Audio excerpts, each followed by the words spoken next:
السلام علیکم۔ آج ہم ایک بہت ہی خاص کتاب 250 سالہ انسان اس کے کچھ اقتباسات پر غور کریں گے۔ اس کے مصنف آیت اللہ سید علی خامنئی ہیں۔ ہمارا مقصد ہے کہ کتاب کا جو منفرد زاویہ ہے نا اسے سمجھیں۔ وعلیکم السلام۔ جی ہاں، یہ کتاب اصل میں اسلامی تاریخ کا جو ایک اہم دور ہے، یعنی 11 ہجری سے 260 ہجری تک کا زمانہ، اس میں ائمہ اہل بیت علیہم السلام کی زندگیوں کو ایک بالکل آپ کہہ لیں نئے انداز سے دیکھتی ہے۔ اچھا، کس طرح سے؟ مطلب عام طور پر تو ہم ان 12 ہستیوں کو الگ الگ دیکھتے ہیں نا، ہر ایک کے اپنے حالات، اپنا کردار، لیکن یہ کتاب کہتی ہے کہ نہیں، ان سب کو ایک بلند پایا معصوم انسان کی 250 سالہ زندگی کے طور پر دیکھنا چاہیے۔ 250 سالہ زندگی ایک انسان کی؟ جی، ایسے سمجھیں کہ گویا ایک ہی روح ہے جو مختلف جسموں میں آ رہی ہے اور ایک مشترکہ، ایک عظیم مقصد کے لیے 250 سال تک مسلسل جدوجہد کر رہی ہے۔ یہ تو واقعی ایک بہت ہی دلچسپ نقطہ ہے، غور طلب ہے۔ اور آج ہماری گفتگو کا مرکز بھی، جیسا کتاب میں بھی ہے، ائمہ کی زندگیوں کے روحانی اور علمی پہلو تو ہے ہی، لیکن اس کے ساتھ ساتھ وہ پہلو جس پر کم بات ہوتی ہے، یعنی ان کی وہ مسلسل 250 سالہ سیاسی جدوجہد، اس پر زیادہ توجہ رہے گی۔ بالکل درست کہا آپ نے۔ آج ہم انہی ذرائع کی روشنی میں یہ سمجھنے کی کوشش کریں گے کہ یہ 250 سالہ انسان کا تصور کیا ہے، ان کی جو متحدہ جدوجہد تھی اس کا اصل ہدف کیا تھا، اور ظاہر ہے اتنے لمبے عرصے میں حالات بدلے تو کیا کیا حکمت عملی اپنائی گئیں۔ ٹھیک ہے، تو آئیے اسی 250 سالہ انسان کے تصور کو تھوڑا اور سمجھتے ہیں۔ یہ اہم اس لیے بھی ہے کیونکہ تاریخ دیکھیں تو مختلف ائمہ کے حالات بہت ہی مختلف تھے۔ جیسے آپ دیکھیں، امام حسن علیہ السلام نے معاویہ سے صلح کی، ٹھیک، اور پھر کچھ ہی عرصے بعد ان کے بھائی امام حسین علیہ السلام وہ یزید کے خلاف قیام کرتے ہیں۔ بظاہر تو یہ بالکل الٹ راستے لگتے ہیں نا؟ جی بالکل، اور کتاب کا جو مرکزی استدلال ہے وہ یہی ہے کہ یہ ظاہری فرق اصل میں تضاد نہیں تھا، یہ اسی ایک ہستی یعنی 250 سالہ انسان، اسی کی طرف سے حکمت عملی میں تبدیلی تھی، مجبوری تھی، حالات کا تقاضا تھا۔ لیکن ظاہر ہے جب حالات بدلیں، دشمن کی چالیں بدلیں، تو طریقہ کار بھی بدلنا پڑتا ہے۔ یہ رد عمل تھا، اصولوں سے ہٹنا نہیں۔ گویا ایسے سمجھیں کہ ایک شطرنج کی بازی چل رہی تھی، لمبی بازی، اور یہ 250 سالہ انسان اپنی چالیں چل رہا تھا۔ ہر چال کا مقصد ایک ہی تھا، جیتنا، چاہے اس کے لیے وقتی طور پر پیچھے ہٹنا پڑے یا کوئی اور انداز اپنانا پڑے۔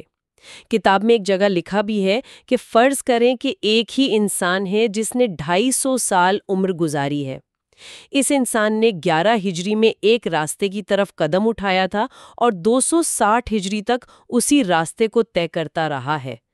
یہ سوچنے کا انداز واقعی تاریخ کو ایک نیا رخ دیتا ہے۔ جی ہاں، اور اسی تسلسل اور مقصد کے اتحاد کا سب سے اہم پہلو، کتاب کے مطابق جو اکثر چھپا دیا جاتا ہے، وہ ائمہ کی سیاسی جدوجہد ہے۔ مصنف کا تو دعویٰ ہے کہ یہ کوئی سائیڈ ایکٹیویٹی نہیں تھی، بلکہ ان کی زندگیوں کا بنیادی دھارا یہی تھا۔ تو پھر یہ سیاسی جدوجہد تھی کس کے خلاف اور مقصد کیا تھا، بالکل واضح الفاظ میں؟ کتاب کے مطابق یہ جدوجہد تھی اس وقت کے حکمران طبقوں کے خلاف، یعنی پہلے بنو امیہ اور پھر بنو عباس۔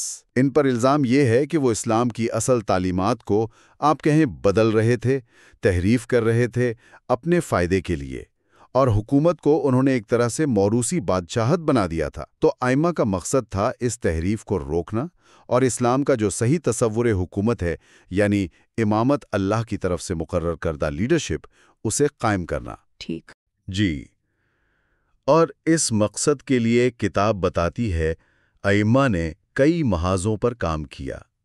پہلا اور شاید سب سے ضروری وہ علمی اور نظریاتی محاذ تھا، یعنی قرآن اور سنت کی صحیح تشریح پیش کرنا تاکہ اصل اسلام بچا رہے۔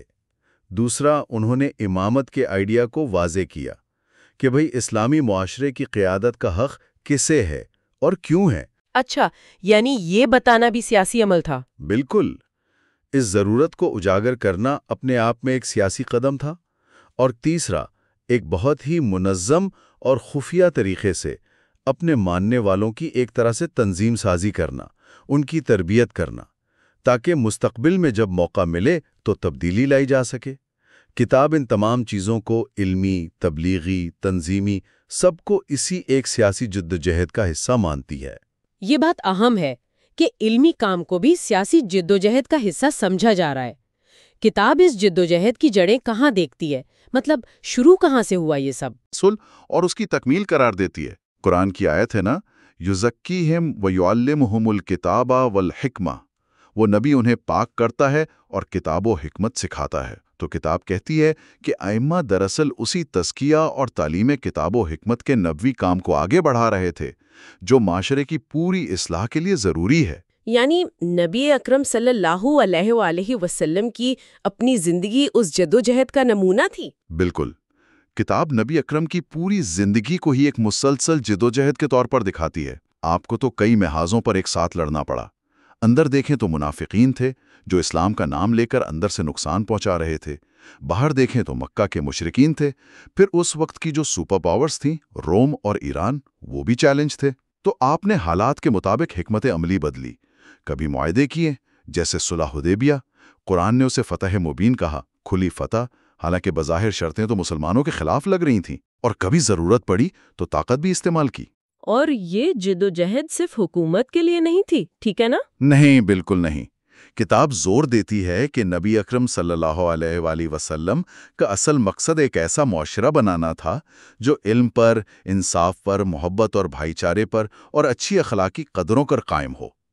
کتاب میں ان 5 بڑے دشمنوں کا بھی ذکر ہے جن کا سامنا نبی کو تھا۔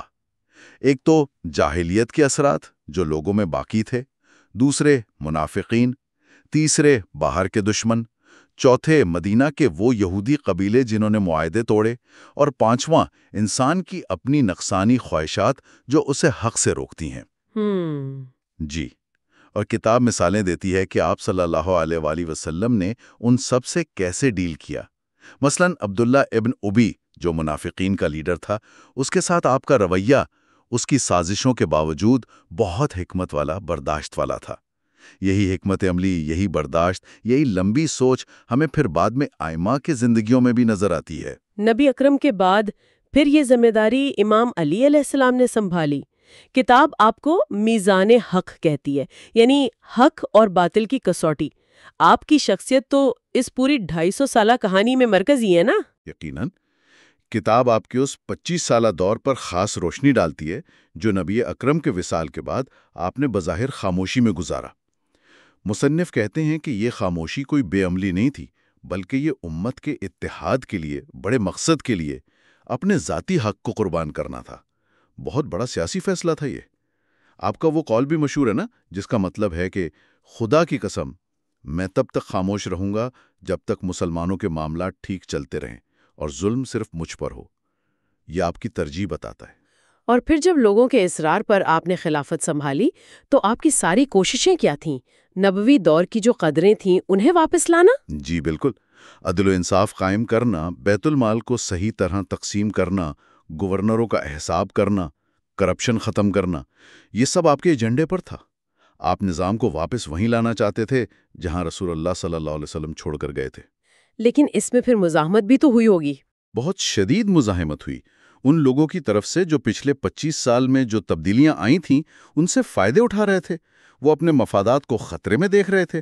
کتاب انہیں 3 گروہوں میں بانٹتی ہے: ناقصین یعنی جنگ جمل والے جنہوں نے عہد توڑا، قاسطین یعنی ظالم جس کی قیادت معاویہ کر رہا تھا، جس سے جنگ صفین ہوئی، اور مارقین یعنی خوارج جو شدت پسندی کی وجہ سے دین سے نکل گئے، ان سے جنگ نہروان ہوئی۔ ان تینوں سے آپ کو لڑنا پڑا۔ اور آپ کی ایک خاص بات تھی کہ قانون سب کے لیے برابر ہے، چاہے کوئی اپنا ہی کیوں نہ ہو۔ کتاب میں وہ نجاشی شاعر کی مثال ہے نا، وہ امام علی کا بڑا حامی تھا، مداح تھا، لیکن رمضان میں شراب پی لی تو آپ نے سزا دی۔ وہ ناراض ہو کر معاویہ کے پاس چلا گیا۔ یہ بتاتا ہے کہ امام علی کے لیے اصول زیادہ اہم تھے، اور آپ کا رہن سہن، خلیفہ ہوتے ہوئے بھی جو کی روٹی کھانا، یہ بھی تو وہی نبوی سادگی تھی۔ بالکل، یہ کردار کی مضبوطی تھی جو اس جدوجہد کے لیے چاہیے تھی۔ کتاب میں آپ کا ایک اور قول ہے جو آپ کی سیاسی سمجھ بوجھ اور تقوی دونوں دکھاتا ہے: لولا تقا لکنت ادہل عرب، یعنی اگر تقوی رکاوٹ نہ بنتا تو میں عربوں میں سب سے زیادہ چالاک سیاستدان ہوتا۔ مطلب آپ دنیاوی سیاست کے سارے داؤ پیچ جانتے تھے، لیکن اللہ کا خوف آپ کو غلط حربے استعمال کرنے سے روکتا تھا۔ آپ کا راستہ حق کا تھا۔ اس عظیم جدوجہد میں حضرت فاطمہ زہرا سلام اللہ علیہا کا کردار بھی بہت اہم ہے۔ کتاب آپ کو صرف ایک خاتون نہیں بلکہ ایک مرکزی شخصیت کے طور پر دیکھتی ہے۔ آپ کے لیے سید النساء العالمین اور خاص طور پر ابیہا، اپنے باپ کی ماں جیسے القاب استعمال ہوئے ہیں جو بہت غیر معمولی ہیں۔ جی، کتاب تو آپ کے وجود کو سورہ کوثر میں جو خیر کثیر کہا گیا ہے اس کا مصداق مانتی ہے، کیونکہ آپ ہی سے نبی اکرم کی نسل آگے چلی۔ آپ کا وجود نبوت اور امامت کے بیچ ایک پل جیسا ہے۔ آپ کی زندگی مختصر تھی لیکن کئی پہلوؤں سے مثال ہے۔ ایک طرف عبادت گزار، دوسری طرف بہترین بیوی اور ماں، لیکن ساتھ ہی آپ اپنے زمانے کے سیاسی اور سماجی حالات سے بھی پوری طرح باخبر تھیں اور فعال بھی تھیں۔ نبی اکرم صلی اللہ علیہ وآلہ وسلم کے وصال کے فوراً بعد مسجد نبوی میں آپ کا وہ خطبہ اپنے حقوق اور امامت کے دفاع میں، وہ آپ کی علمی گہرائی اور جرأت کو ظاہر کرتا ہے۔ اور ظاہر ہے امام حسن علیہ السلام اور امام حسین علیہ السلام جیسی ہستیوں کی تربیت میں آپ کا کردار تو بنیادی تھا۔ یہی تو وہ ہستیاں تھیں جنہوں نے اس 250 سالہ انسان کی جدوجہد کو آگے لے کر جانا تھا۔ کتاب میں ایک روایت بھی آتی ہے کہ اللہ نے آپ کو پیدا کرنے سے پہلے ہی آزما لیا تھا اور صابر پایا تھا۔ یہ آپ کی عظمت کی طرف اشارہ ہے۔ اچھا، اب آتے ہیں امام حسن اور امام حسین کی طرف۔ یہ وہ دو بھائی ہیں جن کے زمانے میں حکمت عملی کا فرق سب سے زیادہ نظر آتا ہے۔ پہلے امام حسن کی صلح کو دیکھتے ہیں۔ بہت لوگ اسے کمزوری سمجھتے ہیں۔ کتاب کیا کہتی ہے اس بارے میں، خاص طور پر اس 250 سالہ انسان والے نظریے سے؟ کتاب بہت واضح کہتی ہے کہ یہ کمزوری بالکل نہیں تھی، بلکہ اس وقت کے حالات میں یہ ضروری بھی تھا اور بہت آپ کہیں دانش مندانہ سیاسی حکمت عملی تھی۔ یہ اسی 250 سالہ انسان کی جدوجہد کا ایک حصہ تھا۔ صورتحال یہ تھی کہ امام حسن علیہ السلام کی فوج میں بڑے پیمانے پر غداری ہو چکی تھی، آپ پر قاتلانہ حملہ تک ہوا۔ دوسری طرف معاویہ تھا، بہت چالاک مکار آدمی، پیسہ اور پروپیگنڈا خوب استعمال کرتا تھا۔ ایسے میں جنگ جاری رکھنے کا مطلب تھا، کتاب کہتی ہے، یقینی شکست، اور اس سے بھی برا یہ کہ اسلام کے اصل علم بردار یعنی خود امام اور ان کے جو گنے چنے مخلص ساتھی تھے جیسے حجر بن عدی، ان سب کی مکمل تباہی۔ اور یہ تباہی شاید بے فائدہ ہوتی، کیونکہ معاویہ اپنے پروپیگنڈے سے اسے غلط رنگ دے سکتا تھا۔ تو کیا صلح نے تحریک کو بچایا؟ مصنف کا یہی کہنا ہے کہ صلح سے وقتی طور پر حکومت تو معاویہ کو مل گئی، لیکن اس نے اصل اسلامی تحریک کا جو مرکز تھا یعنی امامت اور اس کا وفادار گروپ، اسے مستقبل کے لیے بچا لیا۔ اگر امام حسن اس وقت جنگ میں شہید ہو جاتے تو شاید کربلا کا موقع ہی نہ آتا، نہ بعد کے ائمہ وہ علمی اور تنظیمی کام کر پاتے۔ کتاب اسے ایک طرح سے تدبیر الہی بھی کہتی ہے، اور خود امام حسن کا وہ جواب بھی ملتا ہے جب ان سے صلح پر اعتراض ہوا تو آپ نے قرآن کی آیت کا حوالہ دیا جس کا مطلب تھا، میں نہیں جانتا، شاید یہ تمہارے لیے آزمائش ہو اور ایک وقت تک کے لیے فائدہ، یعنی یہ وقتی اقدام تھا۔ ٹھیک ہے، اب امام حسین کے قیام کو اسی 250 سالہ انسان کے نظریے سے دیکھتے ہیں۔ یہاں کیا حالات اتنے بدل گئے تھے کہ حکمت عملی بالکل الٹ ہو گئی؟ یہاں صورتحال بالکل مختلف تھی۔ معاویہ کی چالاکی کی جگہ اب یزید کی کھلی ڈھٹائی آ گئی تھی۔ وہ تو اسلام کی قدروں کو کھلم کھلا پامال کر رہا تھا۔ شراب، ناجائز تعلقات، ظلم و ستم سب عام تھا۔